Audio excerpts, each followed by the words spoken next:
All right, good evening. Welcome. We're so delighted to have you here this evening. My name is Jim Sloat. I'm the Associate Provost here at Colby College, and it is my great delight to introduce to you the Goldfarb Center's brand new Executive Director, Kimberly Flowers.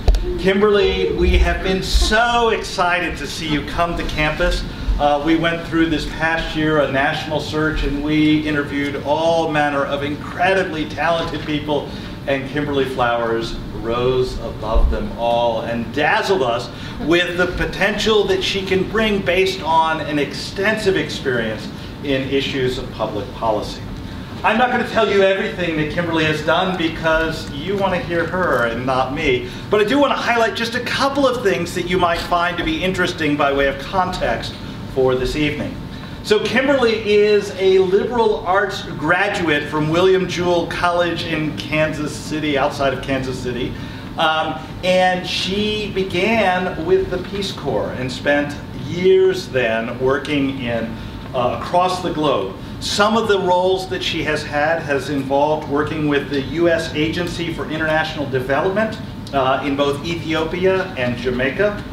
She has supported public affairs at the U.S. Embassy in Haiti, including following the 2010 earthquake. Most recently, Kimberly has served as the Director of Global Food Security and Humanitarian Assistance Programs at the Center for Strategic and International Studies, which is known as CSIS. One of the things that CSIS is known for in Washington, D.C. is its intentionally bipartisan approach to important and timely issues that affect the world. We are so eager to be able to draw on that bipartisan approach to challenging problems in public policy, and Kimberly is exactly the person to bring this to us. Now, she is brand new to Colby, having started just this very month. And in fact, when I first heard that she was going to be speaking this evening, I actually called her up and I said, Kimberly, are you sure? You know, you will have just arrived. It's a lovely community. There's so many people to meet, so many things to get used to and accustomed to. And do we really want to put you in that position so horribly? And she didn't miss a beat. She was so excited. She said, I can't wait to meet Colby, and I can't wait to tell these stories about issues of how climate change is having an effect on political stability and food systems. So that's what we're going to hear tonight. We're going to hear a terrific new leader for Colby talking about an incredibly important topic to an audience that we're delighted to be here. So please join me in welcoming our new Executive Director, Kimberly Flowers.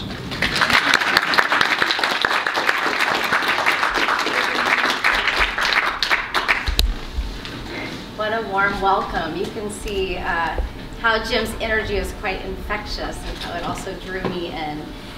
So one thing I want to point out before we get started is, because I also have a communications background, know that we're going to be doing a lot more on social media in the very near future, thanks to Lauren, who's in the front, and Olivia in the front. So just a note to please stay connected with us, whether you are a Facebook or an Instagrammer or Twitter or whatever is your thing. If any of that is your thing, please note our handles and please join us. So tonight I'm going to talk about connections between food insecurity, climate change, and conflict. I'd like to start with a quote from one of my not mentors, but heroes, I would say, Dr. Norman Borlaug. He's an American farmer from Iowa who won the Nobel Peace Prize for being credited of saving 1 million people from poverty and hunger through agriculture research and development. And Dr. Borlaug said, food is the moral right of all who are born into this world. So when I look at food insecurity, I do look at this as a human rights issue, as an ethical issue, as a moral imperative. I won't be discussing or weighing on that tonight, but I do want to start with that. I also am fascinated, or became so fascinated with food insecurity from a U.S. government or leadership or foreign policy and public policy perspective. Because it's really interesting when you hear people like defense secretaries talk about how important it is to invest in development and agricultural development, because it's a lot cheaper and smarter and wiser than sending in soldiers. So I'd like to start by defining food security, and the reason for that is A lot of people aren't even sure what I'm talking about when I say food security. Now that long sentence or definition on the left is what most people use in the food security space. I won't read it for you. That one on the right is my version, because quite frankly I can never remember the one on the left. But on the right, I can remember that. And so food security is when all people have access to safe, affordable, nutritious food. And every single one of those words is really important, because it's about being able to buy the food. It's about being able to buy food that's not going to harm your body. It's about especially nutritious and safe food. So all of those things are important. The other thing that's sort of a technical wonky thing in the food security world, but important to lay out this foundation as we have this discussion, is the 4 different pillars of food security. And again, I won't read all of this, but these are the 4 different ones. And just to break it down a little bit, the first one around availability is more of the production. Do we have enough food to feed enough people, right? And just to be clear, we do. There may be food insecurity in the world, but it is not because we don't actually have enough food. It's about how it's distributed, it's about weak governments, about a lot of different things that we'll talk about, but still is about availability. The next is access.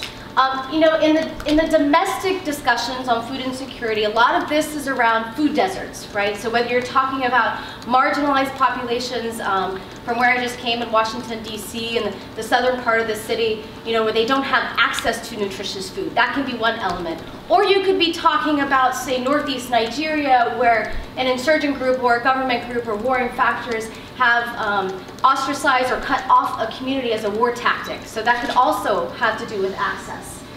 It also has to do with the economics of it all.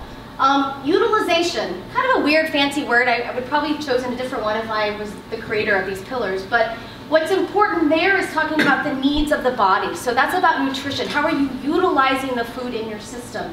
When I talk to, especially high school students, but raise your hand if you remember that Super Size Me documentary. Anybody watch that? Yeah. Wow, lots of people. Popular. Okay. So Super Size Me is a great example of, Morgan Freelock, what's his name? Anyway, that guy, the guy who did it. He had availability, he had affordability, he could have all the McDonald's that he wanted, right? But it was about what he was putting in his system and how he was utilizing that and what that ended up doing to his body and the side effects that he was seeing. The last one, and this is the one that sort of relates more to this talk this evening, is around stability. So that has everything to do with food prices and markets, but I would also argue, and you'll see later how these connections all make sense, is around political stability, and my addition is environmental sustainability as well. So I want to focus just for at least a little bit on nutrition, because it's at least in the international development space, why agriculture has gotten a lot more attention, especially under the Obama administration. What's also fairly new in the agricultural development space is the integration of nutrition and agriculture. Unfortunately, nutrition has not received the attention or the funding that it should from major donors. And you can see here what a huge impact it has globally. There's 3 main forms of malnutrition that you should be aware of. There's underweight, overweight, and obesity, and micronutrition deficiency, which is also called hidden hunger. Of those, no country is immune. Every single country in the world is dealing with one of these forms of malnutrition. And the one that I think is particularly troublesome in terms of global trends is the overweight and obesity. So right now we have 2 billion people who are overweight or obese. And as you can tell up there, that number is actually twice those as undernourished. So it's not that those that are undernourished or hungry, it's not that that's not important. That is still incredibly important. But in terms of those of us who've been tracking global hunger, it's the obesity and overweight trends that are most disturbing. It's interesting, there was I wish I could remember, I think it was called Planet Fat, but there was a series in the New York Times maybe a year and a half ago that was showing how the proliferation of like KFC and other fast food places in like Ghana or countries that weren't used to these fast foods necessarily, and even it's really more about the higher income, a lot of middle income countries seeing this as the increase in convenience food and processing food is happening, we're seeing really troubling trends in nutrition. And it's a cultural thing too. For example, so in my life I've traveled to more than 60 countries, but at CSIS when I was there I traveled to a lot of countries, talked to smallholder farmers all around the world.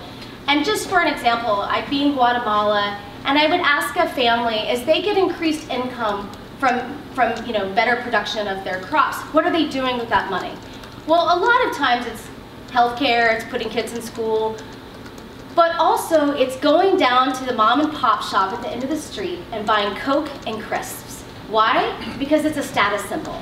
So it's not about eating better, it's about having access to convenience foods, but that's having a huge nutritional impact. The other thing I want to point out on nutrition that's important is around the critical 1,000 days window. So 1,000 days has to do from conception to about 2 years old.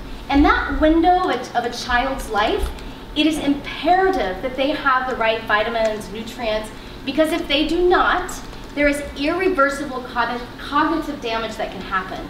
And this actually has a huge cost on future labor of a country, on the economics of a country. A lot of finance ministers, primarily because of the leadership of the former World Bank leader was quite into this, started to recognize the huge economic losses that were happening by not investing in nutrition, including around nutrition for children. Overall, undernutrition costs the global economy about $3.5 trillion. In the very back, there's at the table, I left a few pieces of handouts or documents or reports that you could take at the end if you're interested. I only have a couple of some.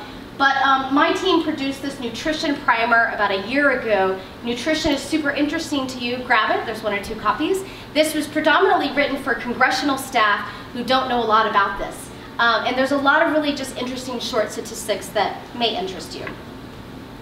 So let's step back for a minute. I like to be positive. Let's look at the bright spots. So in terms of global international development trends, there's a lot that's gone well. I'll say some things that aren't quite on there. Extreme poverty has been cut in half in the last 25 years. Same thing with the number of childhood deaths has been cut in half since 1990. A lot more girls are in school. There's a whole lot that's happening that has been really positive in the world overall. But let's look at the troubling trends, and this is more specific to food insecurity. I know you're only going to remember a few things from this talk. If there's one thing that you remember, well, I'm going to say 2 or 3. I'll point them out, I'll repeat them a few times.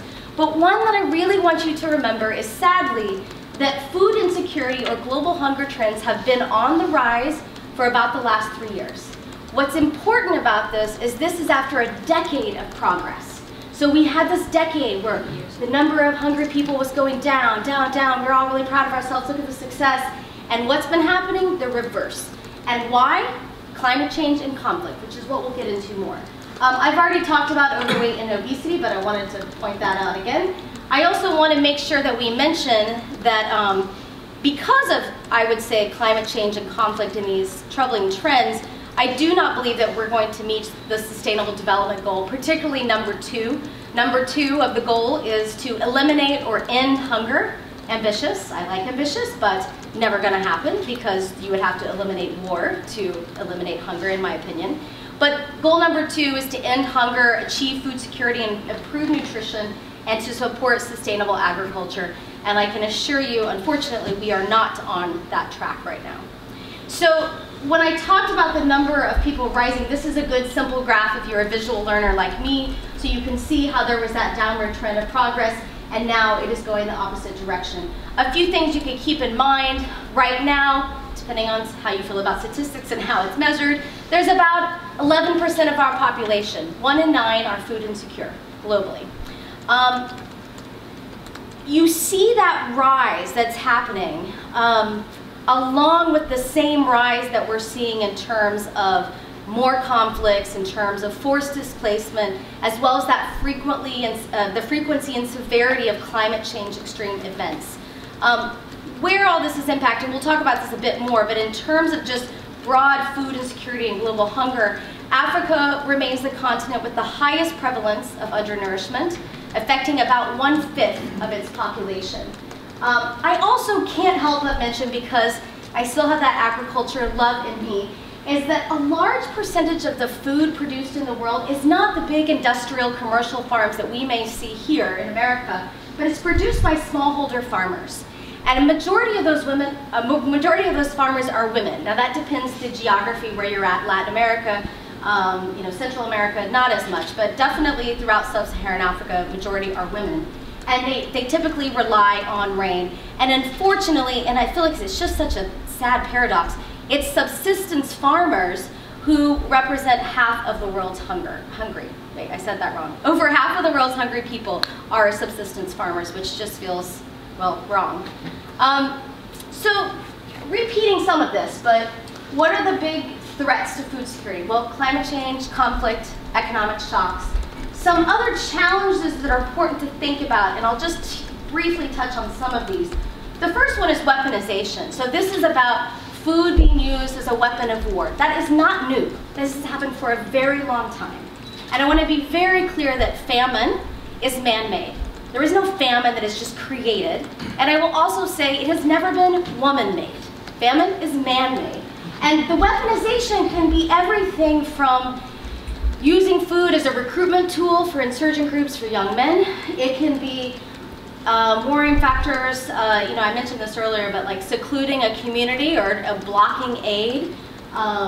And going on to the next one, water scarcity, and you'll see water scarcity is sort of a theme throughout this presentation, because in the last year or two, at least in my work, it just keeps cropping up in every way. But resource scarcity, water scarcity, because of climate change, continues to be a huge issue, especially depending on where you are in the world. I probably don't need to tell anyone here at Colby, or especially any ES students, as I'm learning the lingo around here, about the unprecedented biodiversity loss. I mean, I don't even need to quote to this group, the IPCC reports, and what keeps coming out. But of course, the pollinators and the loss that we're seeing on the biodiversity front has a huge impact in terms of food production. The other thing that's really important is food loss and waste, which I'll go over a bit in a minute, population growth and urbanization. Because when you look to the future, do I have my notes? Hold on one second. No. When you look to the future, a couple of things. I mean, one, I guess waste and loss isn't quite the future, but that's okay. So I'll go that in a second. One is thinking about the population. Whether you believe the 9.7, you round up to 10 billion, the point is we continue to grow, right? And we're going to have to increase agriculture production, or also improve our systems and how we are distributing food and processing in order to get food to all of those people. The other thing is thinking about urbanization. I mean, this can be interesting on a lot of fronts. The domestic versus global is different, but when you think about what's happening, what you probably see in America, Waterville can be a good example of smaller rural cities struggling to survive. You know, as you see many, especially farmers that are aging, the average age in America, I want to say it's mid-60s for farmers, but it's very hard to get young people really interested in farming, also because it's hard to make money. Many of them rely on subsidies and even then are in debt. But same thing globally. So it's very hard in Africa, especially, which is where I spend a majority of my time in working with young people, is they just don't find agriculture that interesting. To them, it's a punishment. To them, that's something that the poor people do. So even if they're doing well at school, many of them don't see agriculture as a business opportunity or something that has a science, lens or something. In general, we have more people moving to urban areas, and then you have a different food system trying to feed those people. The other thing is waste versus loss. Now, this can be different, again, developing world versus America. So here it's about 2 big portions, throwing food away. You bought so many vegetables because you're going to be healthy this week, and then whoops, you didn't cook them all and now they've gone bad, right? So think about how much you throw away, right? As conscious as you try to be, and then extrapolate that by everyone else. But in the developing world, it's more about loss, meaning it's lost from the farm to the market, which means because there's no refrigeration, there's no electricity, then the food is going to be spoiled. Because it's not packaged correctly, the amount of smallholder farmers that I've worked with as far as giving them training of why you should put tomatoes in a plastic crate so that they don't get bruised. But so much of that food, about 1/3, is lost. And you'll see later how that relates to climate change. Well, or you'll see now. So climate change and agriculture connections. So the other thing that I have at the back there, and if you pick up anything tonight, if this really interests you, pick up this. So we have a higher stack of these back there. I wrote a brief with a couple of my colleagues last October, so not that long ago, on climate change and food security. And what this brief talks about, I mean, It's a little more specific on US leadership, but it talks about the linkages of both how agriculture is this massive contributor to climate change, but it also can be a solution. But some things that I think are important as you look at these connections. The first is that it's for agriculture production, just how it relates to the earth, right? Like, so 40% of our land we're using for agriculture production, 70% of our freshwater use is going towards agriculture. And yet there's that thing I keep talking about the growing population and the need to increase production. Now, I usually say 50 to 70%, but whichever way you want to look at it, we're going to have to increase agriculture production to meet the needs of our growing population, and that means more land area, it means more water, and that's a problem. What's also really important to think about is the emissions. So agriculture accounts for 25% of all greenhouse gas emissions, but half of all methane. And just to dig down on that a little bit more, in terms of how agriculture is contributing to climate change, there's issues, of course, around, and I didn't put all this up there, but deforestation, land degradation, particularly livestock. I mean, livestock alone is responsible for 15% of all global greenhouse emissions, mainly from methane, but also transportation and processing. There's also air pollution, water-intensive crops, and fertilizer issues. The second in terms of emission issues is from the soils or stockpile of carbon, but then soil is also, could be a great opportunity in terms of carbon capture. You know, one thing just as an aside, it's really interesting to me as someone who's worked in this particular space for over a decade. You know, it's hard to get politicians really excited about agriculture or to understand why this would be important, especially on a global scale.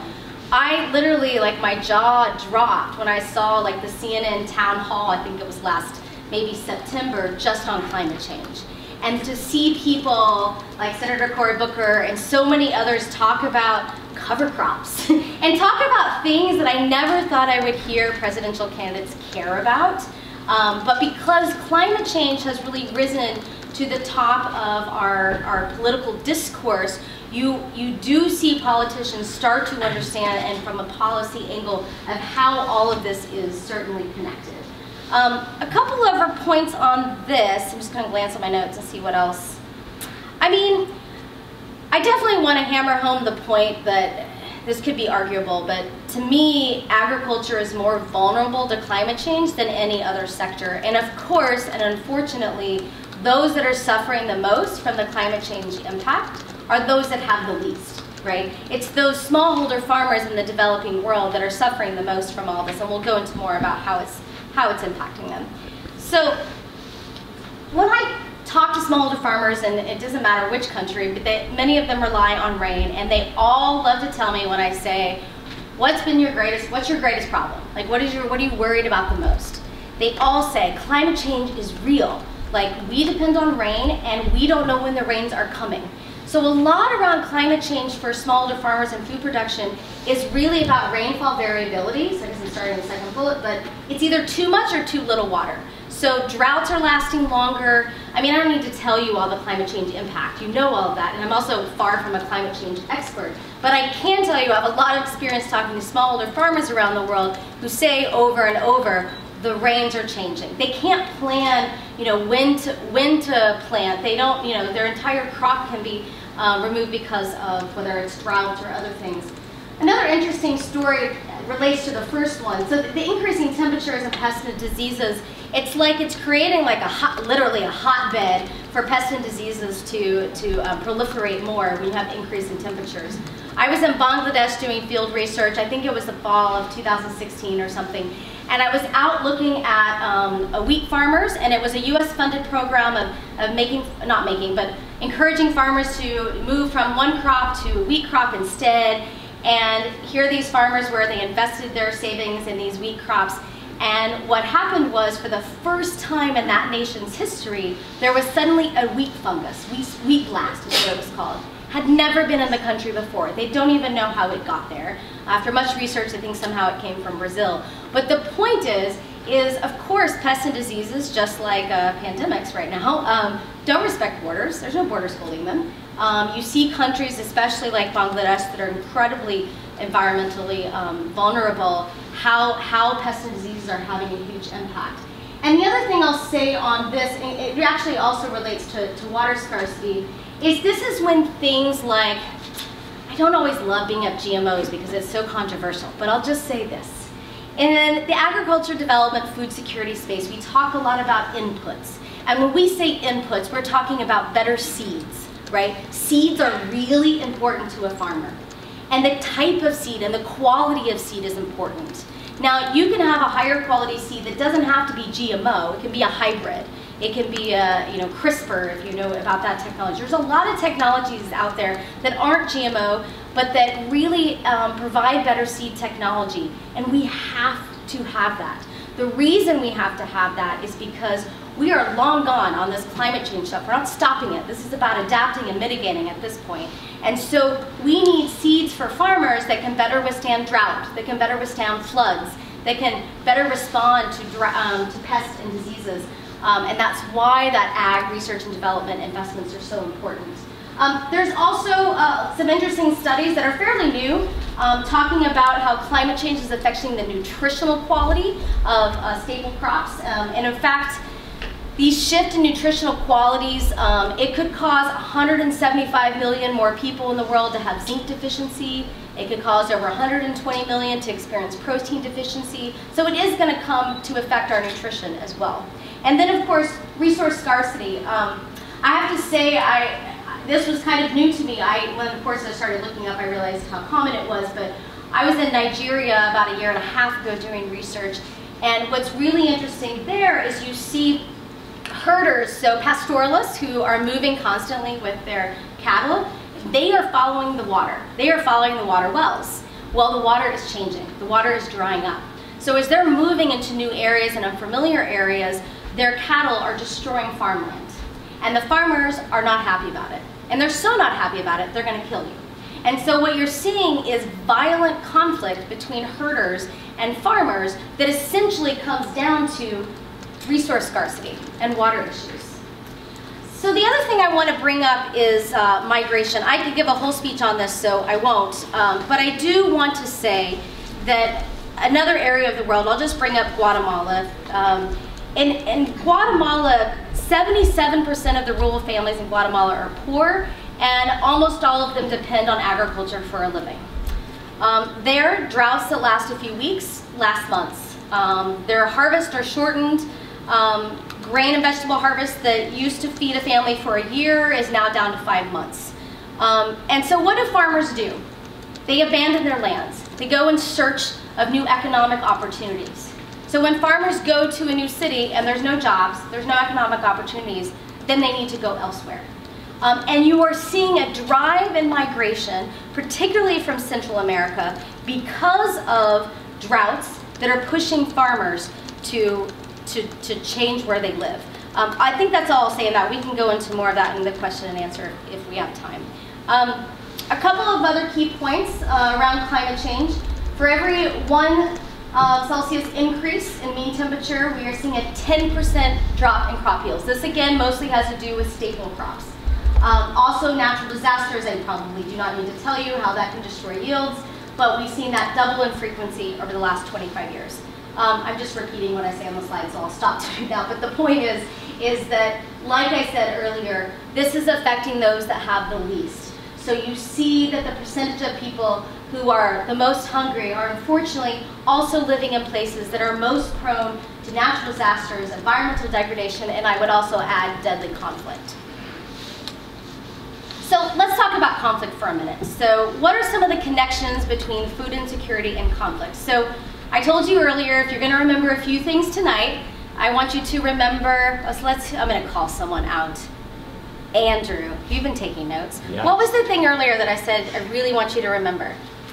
You can do it. I know, I put you right on the spot. Yeah, no, we'll find it. Anyone else remember to help Andrew out? Yeah, go ahead. Food security or global hunger trends have been on the rise in the past 2 years. Exactly. Sorry, I didn't mean to cut you off. The main point is just that it's been on the rise, right? So food numbers have been on the, global hunger has been on the rise for the last 3 years. There's the second thing that I want you to remember, if you remember anything, is that first bullet. That food insecurity can be both a cause and a consequence of political instability. And I'm gonna tease that out a little bit more. So in 2007 and 2008, there were these massive food prices, they called it. What happened during that time, depending on how you gauge it, anywhere between 40 to 60 urban riots happened all around the world, in dozens of countries. And it wasn't just one region of the world. And some of the riots were so severe that they toppled governments, like in Haiti and Madagascar. I will also say, from a public policy standpoint and US government standpoint, this is what made politicians start to pay attention, right? When you bring up national security, when you threaten the safety of someone's country, well, that all of a sudden becomes really important. And that really is what sparked President Obama's leadership at the G7 summit in L'Aquila, Italy, to create the US government Global Hunger Initiative, which I'll go into later. Pretty obvious, so I don't need to go a lot into this, but obviously when there's violent conflict, that is going to destroy land, that is going to limit access, that is going to displace people, and that's important. And of course, climate change is tied into all of this as well, because that compromises access to food and water and greatly increases the prospect for famine and deadly epidemics. And that quote that I just said was actually from John Brennan, the CIA director. So this is certainly on the minds, as you can see from the quote above, but fairly new. Like the National Defense Strategy and US intelligence community didn't really bring up climate change or these linkages around food insecurity until about 2014, 2015. So they do get it now, but I would still say a little too late. So this is my favorite chart that relates to the food prices and food-related protests. So you don't have to understand all of it, but that blue line has to do with food prices. So you can see those food price spikes in 2007 and 2008. There was also some in 2011. And the green has to do with the urban riots or the protests that were related. I have another chart that lists like the countries and the number of people that died during those riots, but I find that this one a little bit cleaner. But what's really important for you to note is that food prices and reduced access, particularly to basic food, can trigger protests. There's an interesting, I think it was in Syria. No, it was in Egypt. I'll just say the Middle East, but I'm pretty sure it was Egypt in 2011. But there was a riot that started with a man who taped bread to his head, and he lit himself on fire, and he was trying to demonstrate that they could not afford bread anymore. There's also, of course, and I'll kind of get into a bit of this later, but I would never say that it is the primary reason, but there are a lot of scholars who do believe that the food price spikes and the inability to access basic food has caused a lot of the unrest that you see in the Middle East today. So let's talk a little bit more about conflict change and connections. So I do mention that the National Defense Strategy lists climate threat as a threat multiplier. I mostly also put that up there because I think threat multiplier is a really good descriptor of what I would call the climate crisis. I don't even really like climate change. I just like to say climate crisis, but I think threat multiplier is really important. When you think about what's happening in the world today, there's a lot of countries facing some really violent conflict that I think we've gotten oversaturated in our news as far as I think people just tune it out. But it's really, there's more countries experience that than any time in 3 decades. I won't, again, read all of that. I mentioned already the drought in Syria. I think that's important to keep in mind. Maybe I'll detail out a little bit more about the Sahel, because the Sahel is really like this tragic masterclass of what happens when there's severe drought, when you have economies dependent on agriculture, and when you have violent conflict. So there's pictures of Lake Chad. I do have it in the, I'm trying to remember the year, I want to say from 1990. In this piece that I have in the back, we do have a picture. Oh, it's from 1972 to 2008, so a little bit longer. But the point being is that Lake Chad has just started to disappear. And what happens when you have this body of water that has become significantly smaller? Well, again, when you have, whether it's herders, whether it's farmers dependent on that water, they're going to start to look elsewhere. And then, of course, in that area, you have widespread conflict, whether it's ISIS or Boko Haram. Again, they're using food as a recruitment tool, as a weaponization tool, and that's important to keep in mind. So where are the greatest hotspots? Well, the greatest hotspots are these. And this just has to do with the most food insecure. So the countries, of course, that are impacted the most by food insecurity are also, of course, the ones that are suffering from pervasive forms of poverty, conflict, and environmental vulnerability. When you look at just conflict, you can see, of course, how Yemen is the clear winner or loser, depending on how you're describing this, of 60% of its population. I'm going to detail this out a little bit more on Yemen in terms of the percent of its population that is food insecure. But you can also see the others there. And you can very quickly say, usually with high school students, I love to ask them, like, which countries do you think are the most violent? And then which countries do you think have the greatest hunger? And they start to see some of that overlap. Let's talk about Yemen for a minute. Hands down, Yemen is the worst humanitarian crisis and the largest food insecurity today. The persistent conflict, the rising food prices, reduced labor opportunities, depleted productive assets, and plummeting wages, all of that relates back to food insecurity. The fact that Yemen imports 90% of its food is really important. Now, it's also important to state that was the case before the war. All right, so that isn't dependent upon the war. But when you have a war and you have aid trying to come into one port, and then you have that port shut down for a number of reasons, it has huge implications, never mind just the other food that it's trying to import. The other thing that it also has going on is it's the most water-poor country in the world. There was it was a study done, I want to say, I think I have the notes in here. Yeah, in 2013, 2 years before the Civil War, experts were predicting that the Yemeni capital of Sinai would lose its water supply within 10 years. That's 3 years from now. And agriculture in this country consumes 90% of its water. So the water, it's a huge issue, and it relates directly to the conflict, because you have Saudis that are bombing water reserves because it's so critical, it's so important. You have Saudis and Houthis who are, or Houthi, I can't ever say that word right, who are purposely confiscating aid because it has water, because they know how important water is. There's story after story of individual families fighting over water because it is so incredibly precious there. Yeah, I think that's all I need to say about, well, let me say a few more things. So for Yemen, a couple of things. One is that water issue also relates a lot to health, meaning like there's a thing called WASH and development, which is water, water and sanitation and health. And so what's happened in Yemen is huge cholera outbreaks. You know, a lot of times children or others are dying from food insecurity, usually not because they technically starve to death. It's usually because their immune system becomes compromised because they don't have enough nutrients, and then you have other issues going on, such as WASH issues, and then they're dying of things like cholera and others.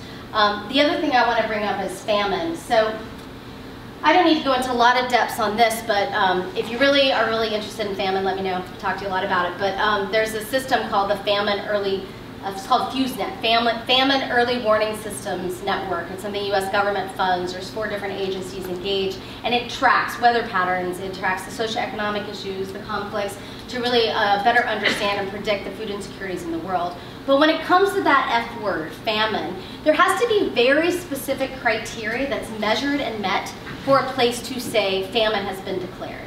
And you can imagine, you don't have to be an international development expert or a statistician or a peace conflict expert to know that it's really hard to get, you know, reliable data in the middle of a war zone. And so how do you get reliable data to show how many people might be dying, what percentage of the population due to food insecurity, to declare a famine? It's tough. I would definitely say, including on record, I think there is a famine happening in Yemen right now. I just think it's really hard to document it. Famines are not on the same scale that we have once seen in the past, but unfortunately, it can still happen. Nigeria, have to talk about Nigeria. Nigeria is just a fascinating country because it's this huge economy. It's booming in some areas. You have Lagos, where you have these great entrepreneurs and so many exciting things happening. But then you have other parts of the country that are some of the very worst in the world. it's a fascinating country just in terms of its like statistics, like of its population, which is like 190 million, which probably means 200 million at the growth that it's going. It has this huge youth bulge, which means 60% of this huge country are under the age of 25, and almost all of them are underemployed. You also have a huge percentage of the population that are, exposed to storm surges on the coast or inland flooding amongst rivers, rainfall anomalies, that predictability, rainfall unpredictability that we keep talking about, as well as chronic aridity or drought in the north.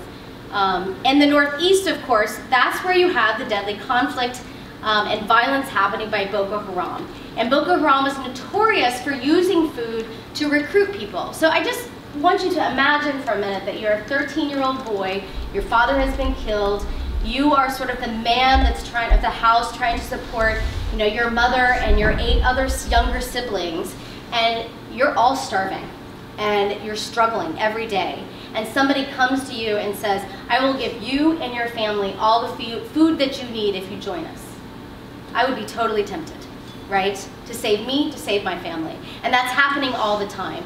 As well as in these they call them what's the word? It's not insurgent towns, but anyway, they kind of corral people into these specific areas or cities, right? And farmers can't go back to their farmland and come back. When I asked when I was there, well, if a farmer wants to go and maybe harvest its crops, or do people do it? And they're like, sometimes. And I'm like, well, what happens? They were like, 50% of the time they don't make it back. So obviously farmers are being displaced, food is being used as a weapon of war, huge amount of people displaced. This is a picture I actually took of a small refugee camp right outside of, why have I forgotten the name of the town now, but it'll come to me later. I would also say that the population there is at risk of famine. 2 years ago it was declared that certain pockets of the northeast Nigeria did have famine happening. Let me just see if there's anything else. Oh, I also, if anyone here is super excited about Nigeria, I did put at the back here, this is a shortened version of a very long report that we wrote. It has to do with a bit more of U.S. government programming in Nigeria and how they could improve agriculture and nutrition development in northeast Nigeria in particular, if that's of interest to you. So the other thing I want to link back to is just sort of where we are today. So I hate using that word unprecedented. It just sounds so dramatic and like overused. However, I will use it here because it's true that right now we have an unprecedented humanitarian need. Now this chart is also a funding tool for the United Nations, and I want to be clear, but it does show at least the funding request that they're saying how much money we need to address vulnerable people, and here's how much we have. And you can just see the sharp increase. Right now, there's about 170 million people that are not going to survive unless they have humanitarian assistance and protection this year, and that is bigger than ever before as kind of each global humanitarian report continues to come out. And why? Every time it's because of violent conflict and climate change. You ask any UN agency, any report, I used to read them all, I used to launch them all, it's all about climate change and conflict. And that wasn't necessarily the case 5 years ago. I didn't see reports 5-10 years ago talking that climate change was this driver. I also find it interesting from like I want to say an industry perspective, but humanitarian aid in 1970 was about, like official humanitarian assistance globally, was about $125 million. 125 million. You can see right now, 25 billion with a B. So think about that from like just an industry perspective, right? This huge growth, this huge humanitarian like ecosystem, right? Of when is it going to stop? Because countries, of course, are dealing with displaced populations. Now, of course, they're dealing with budget constraints, they're dealing with pandemics. How much are they going to give to other countries to help the poor, the marginalized, particularly in an era where we have our current leader with an America First agenda. The other speech is happening tonight is talking about human rights in the era of America First, but I also like to think about global development in the era of America First. Our current president, with each of his budgets, he recommends about a 30% decrease in humanitarian aid and international development. Now, Congress doesn't even pay attention to that. So really, like in DC, when the White House budget comes out now, they're all like, eh. Like they don't even, it doesn't really matter to them anymore because Congress has protected these funds so that the US government continues to be the greatest leader. And when I say the greatest leader, I wanted to put, this just has to do with the help. Oh, okay, this looks like it's a little different. So when I put help 60 million in 30 countries, that is just food aid. That is just food aid. But regardless of food aid, we are still the largest humanitarian and development donor worldwide. A couple of things I want to point out in terms of US government leadership, and then I will stop. Sorry, I thought I had more time for questions. This is the last slide. One thing that Jim mentioned at the beginning, that I worked at a think tank that's bipartisan, which is very, very true. But I want to be really clear in that there aren't a lot of things that congressional leaders agree on, but they understand this issue. It's amazing. Republicans, Democrats alike, they get the value of aid and they get the value of agricultural development and nutrition development and humanitarian assistance. They really, really do. It took about a decade in the making, but the Global Food Security Act was passed in 2016. What's really important about the Global Food Security Act was it was passed in July of 2016, and it really codified President Obama's presidential initiative on global hunger and food security. Nobody knew what the election was going to be in 2016, and if it had not been passed then, we would not be where we are today in terms of the level of assistance and the level of focus in terms of US government on this issue. Every next president, if it had been Hillary, she would have probably done women and girls. I mean, every president has their like development thing, right? That makes sense and is natural. Well, President Obama's thing was food security and hunger. Now, President Bush, let me be clear before that, was a great president in terms of international development. He's mostly known for PEPFAR or his AIDS programming, but he was a really good president, I would say better than Clinton in terms of his focus on development. But Obama's thing was food security, but it was just a presidential initiative. And lots of presidents create initiatives, and then with the next president, it goes away. That happens all the time in any cycle, no matter which party is up or up next. But the fact that the Global Food Security Act was passed in 2016 was a big deal. It was only 2 years, but then it was reauthorized for 5 years in 2018. And what's important about that is it like solidified the U.S. government of continuing to focus on this issue for the most marginalized people in the world. I talked way longer than I expected. Sorry, I really like this topic. But let me take a minute. I might do a couple questions at a time since time is limited. Who has questions? Raise your hand. I think we have a microphone, right, Lucas? Yep, Lucas has a microphone. Who has questions? I like to start with students first. Nobody has a question? Come on. Thank you, thank you. And would you tell me your name and your major since I don't know anybody? I'm Terry. I'm an econ and psycho major. I'm also from Nigeria, so I have a question about the Northeast and what you think, like what solutions did you come up with, or like ideas you had concerning the herders and the farmers and all of that insecurity. Yeah. I won't give a long answer because I'm going to point you to this. So the research that we did, and this was specific for what the US government could do as solutions, but we do talk a lot very specifically in here. I mean, part of it is focusing on youth, and part of it's focusing on resilience programming and what that means.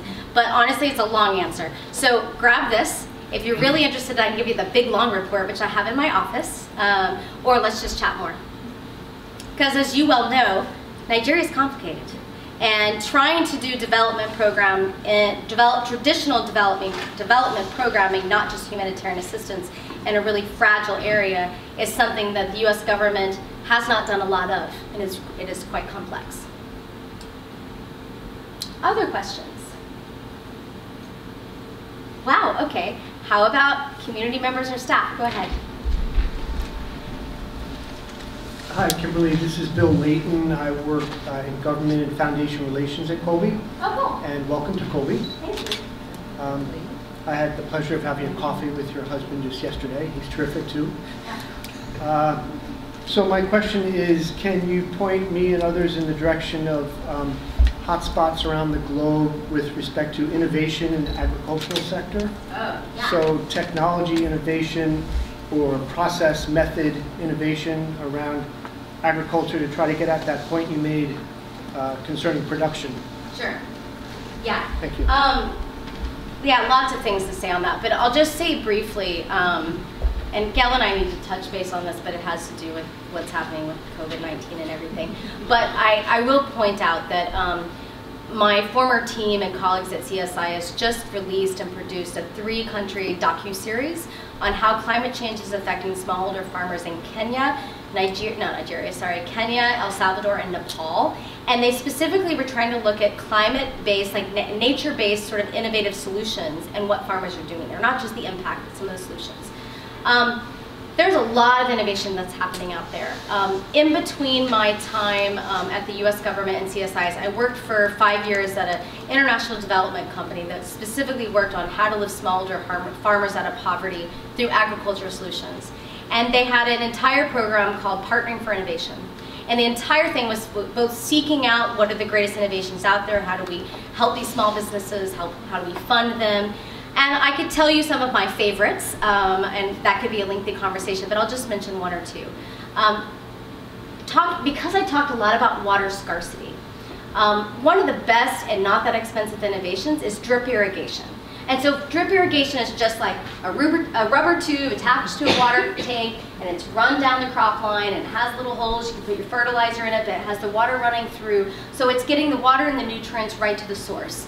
And so it's not only good for water scarcity, but it's not that expensive if you do it right.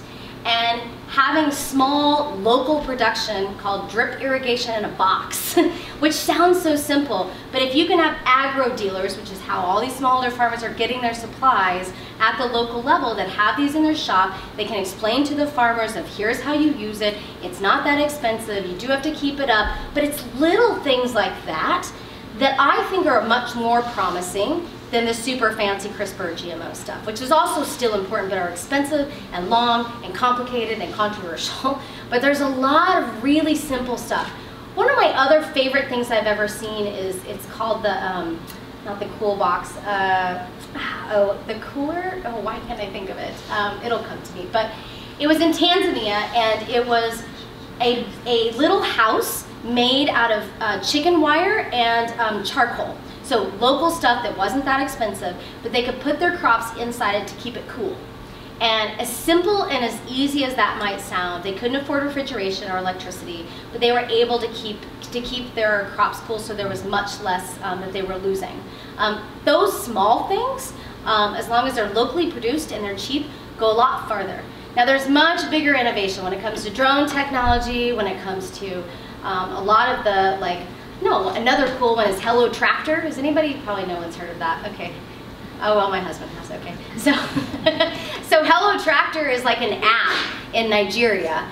And this app is kind of like Uber. I mean, not like Uber, like you can share a tractor, right? So most farmers can't afford to buy a tractor, but they could rent a tractor. And so they use the app to be like, well, I really need a tractor from this day, from this hour to this hour. So there's a lot of different things, especially around digital technology. Okay, now I just can't stop talking. Let me tell one more. In Bangladesh, the amount of apps, so a lot of smallholder farmers don't have smartphones with apps, but they do have phones with SMS or like texting technology, right? So in Bangladesh, what I saw was farmers, like the really bad extension agents, and most governments don't have the strength to really help their farmers like they want, but they've set up a system there where smallholder farmers can take a picture of a pest or disease that they have on their crop, they don't know what it is, they send it, to their extension agent who never comes out to visit them, but the extension agent has a lot of knowledge, right? And they can write back and be like, this is the disease you have, this is what you need to go get from your agro dealer down the street. And so sort of that using digital technology in that way to increase information is critical, because a lot of these smallholder farmers that I've been referring to, many of them are illiterate, many of them, but almost all of them have a cell phone. Not a smartphone, but a cell phone. I see the time. We probably only have time for one or two more questions. Yes? I'm Ernie Hilton, and I had two daughters graduate Colby. The most recent one in 2011 went to Peace Corps for 3 years. She was in Burkina Faso, which is just in the Sahel. Yeah. very dry, very poor. She was in a village about 2 or 3 hours southeast of Wagga. My wife and I went and visited her for 2 weeks, and it was stunning. It was stunning how gracious and generous the people were, but how little they had. We would walk out and we'd see the fields, the farmers, with the rocks. And as much as you speak about the availability of the little drip irrigations, most of the people I saw could not afford anything. Sure. They really could not afford anything. And she spoke of there being hunger times in those last 3 or 4 months before the harvest season comes. And she, as a PC, of course, could go into Wagga and get some food, but they suffered. Absolutely. So as the Sahel keeps running further south, the Sahara gets larger. Yeah. The population exploding. So we're in the Burkina at the time was a very peaceful country. Yeah. Apparently. So what happens? Unfortunately, a lot more people are going to suffer, and there's going to be more conflict. I mean, that's what happens. Unless, I mean, I could speak a lot more to the African continent in broader terms. I'll just say a few things, which is, you know, I lived in Ethiopia for 3 years when I worked for USAID. And that country, depending on statistics, but 90% of the population there, you know, relies on agriculture for a living. And most of them are using an ox and a plow, and they're, you know, using soil that is just completely depleted, right? Not only do they not have water, they have no resources, you know. And so I could talk more and more, and I didn't kind of go into it because I don't have time, but the U.S. government has done some phenomenal things with its focus countries that it focuses in on. Now it's only 12 countries in the world that it does only $1 billion a year, not that much. And they've seen a lot of progress, but it's a drop in the bucket. There's a lot of movement, I would definitely say, is progress in terms of the African continent, of African leaders who recognize the importance of agriculture and how much it ties into their GDP and to, you know, to their votes as well. And through something called the CADP, which is the Comprehensive African Agriculture Development Program. But many countries declare, I don't know if Burkina Faso was in this, probably, because many of them were, but I just don't know for sure, where they dedicated 10% of their budget to agriculture. Now that can be difficult of how you measure that. I met with many ag ministers in many countries who are like, well, I mean, we're doing stuff in nutrition, it doesn't count towards this or that, you know, but still, there's been huge movements, I would say, of African leaders and, of course, of international donors who get the importance of this. But the problem is so vast, and climate change and conflict is pushing it so much further, that sadly, and it breaks my heart because I've seen it plenty of times in many countries, a lot of people are suffering, and they're going to continue to suffer. On that wonderful, uplifting note, we're going to wrap up because it's time. I will say, feel free to head back and grab any of those if you're interested. If there aren't any left and you're really excited about this stuff, just contact me. Obviously, I like to talk about it. Jem, you want to do some closing remarks?